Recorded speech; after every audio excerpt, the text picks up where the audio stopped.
eyes to see, to open their eyes, and to turn them from darkness to light.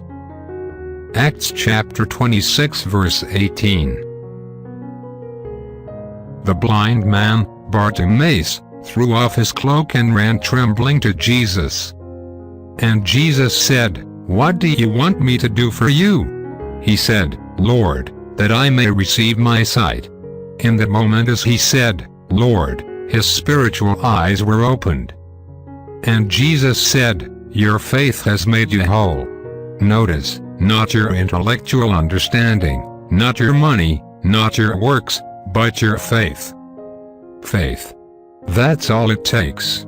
Immediately Bartimaeus, who had been blind all of his life, began to open his eyes, and the first thing he saw was the face of Jesus. What an experience, to open one's eyes and look straight into the strong, tender face of Jesus.